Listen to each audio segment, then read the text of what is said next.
I know how much you're all loving the original 3 dudes I got to do with Jenny Doan out there. Well, check this out. I had to do it one more time. We're calling this the 3D dudes.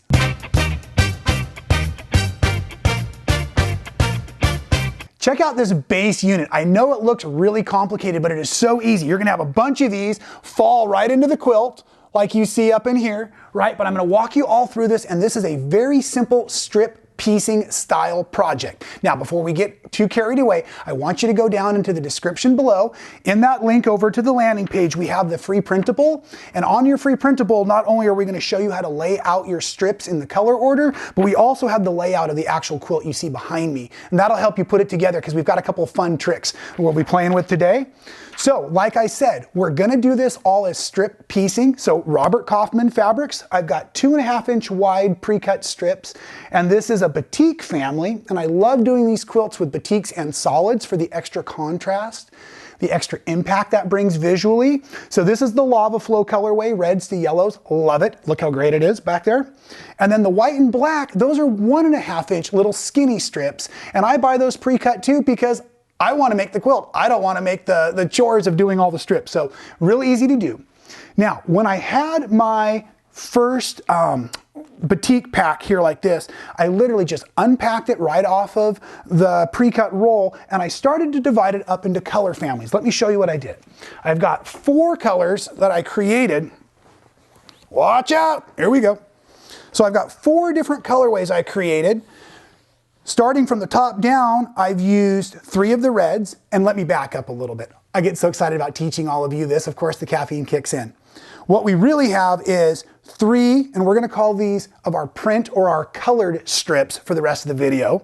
And we also have 3 of each of the black, 3 of each of the white in each one of your strip sets. For every family, you're gonna make 2 strip sets. So you're gonna end up with 2 of them that are identical. I need them to match perfectly, and 1/4-inch seam allowances is all you're gonna need for today's work. So now back to the mess I was making on my table. How fun is that? Let's just get this one out of the way. You need 2, you already know that.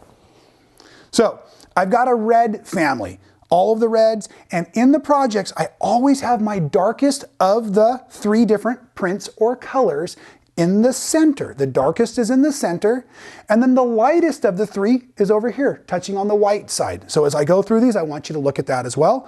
So here's my red family. I did one here of all oranges, darkest in the middle, lightest towards the whitest, easy to remember, and that's in that free printable. I also wanted to do some mix-arounds, right? So this has got some yellows and oranges, dark over here, lightest next to the white, very easy. And now my favorite, and I can't promise this will work in all of your different color choices you're gonna do, but in the quilt behind me, if you look really closely at the yellows and at the whites in here, they certainly look to me like they're almost making a circular shape. And I think that is happening because of the brightness of this yellow against the brightness of the white. It's creating kind of an optical illusion. Like I said, I don't know that it would happen if you did it in blues, but I certainly love what happened when I did it with the yellows. So here's my yellow family as well, and those will be in the center of the quilt. Now, the big key to these projects are, as I said, we have the 1/4-inch seam allowance, and we're just going to lay these all out in the same order with all of the families. Then, once you have that figured out, what you simply do is you measure from the top down to the bottom. Most of you will finish at about 12 1/4 if you're doing standard 1/4-inch seam allowance with this set of strips, but you can do your own style as well, of course. So I measure down this way, and then I cut that same distance. So if it's 12 1/4 top to bottom, it's now going to be 12 1/4 side to side. One more thing I want to talk about construction before I show you how to build this. When I'm constructing my strips, I also start all of them across the top. We've often been taught as quilt makers, we sew down one row, back up the other. But in these kinds of projects, I sew all in one direction, and that's just to maximize the amount of pieces I have. So pressing between every seam really helps you get a nice, accurate, finished strip set, okay? So the strip sets are all done, and I do everything like my good old friend Henry Ford would, all of the strip sets, then all of the cutting, then all of the rest of the piecing. So as I said, I have 2 perfect squares, and I did this to you on purpose like that. There are 2 perfect squares. These are just from the red family. you're gonna get 3 squares from every strip. That's why you need 2 of those strips, right? So you get 6 squares so that you can make 3 new units. And these units are gonna look like this.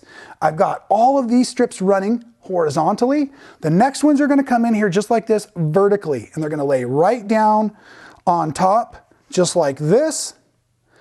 And just to double check, if I flip it over, the seams are going the opposite direction. And then join me over here at the sewing machine. I am just going to use a 1/4 inch seam allowance, and I'm going to sew. And you were hoping that I would tell you that all of your seams are going to all be running in a direction that works nicely for you. That's not in today's video. They're all over the place, so just be cautious as you sew. If you have your stiletto handy, that helps a lot. Now, one of the things I've learned with this is as I start to stitch, let me get my little thread tail out of the way. I like to hold onto the opposite corner from where the needle's at. That helps me keep all of my layers nice. So I'm not actually putting a lot of pressure, but I'm pinching this corner over here to make sure that all of my squares come together and don't leave a big ripple at the end. And then also with these kinds of piecing, I just come off the end and right back on. And you'll do this to all 4 sides so that you cannot physically get inside of your block, or blocks I should say. And when this is all done, it will actually yield 4 of the units we're creating today.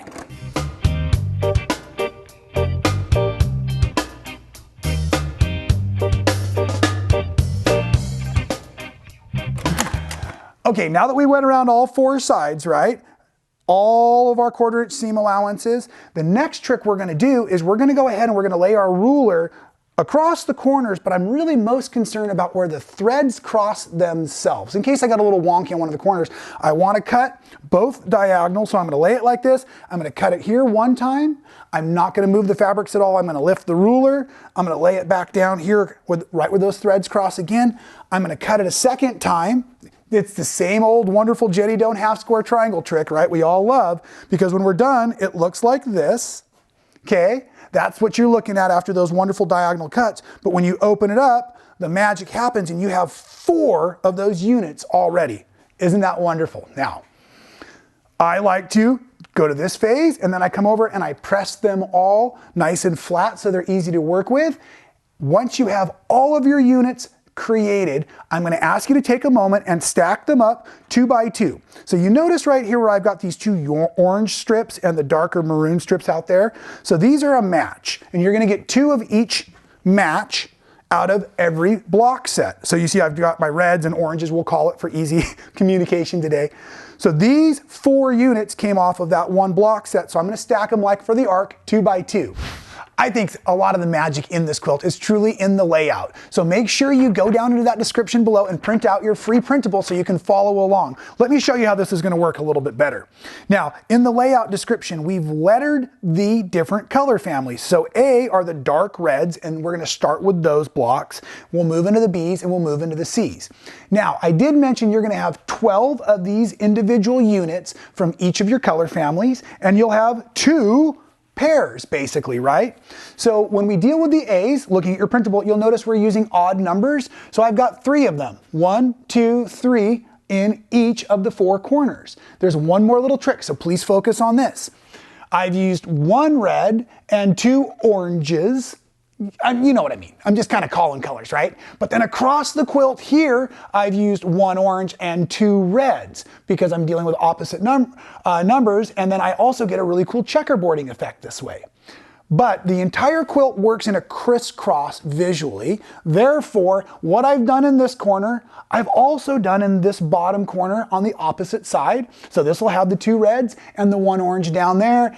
This corner is duplicated over here in this corner. Again, 1 red and 2 oranges, and that sets the pace for the layout. Now we move into our B colors, or our oranges, kind of the next step down color-wise. And again, 1, 2, 3, 4. Look carefully. I'm using opposite colors here, right? The darker orange, the lighter orange, so that I get my checkerboard effect in here. Okay?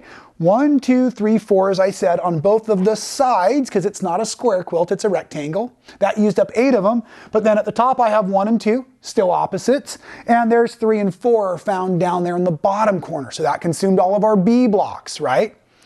Then the C blocks basically duplicate the same information all over again. We're just going to build it again. So here I've got 1, 2, 3 if you look at it as a corner, and 1, 2, 3 if you look at it as a corner.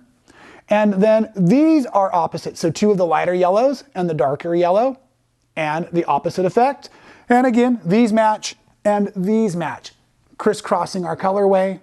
And then in the center, I started right here with all of my yellow blocks, that D color, built out my checkerboard by using opposite colors here, and then just carried the design outward.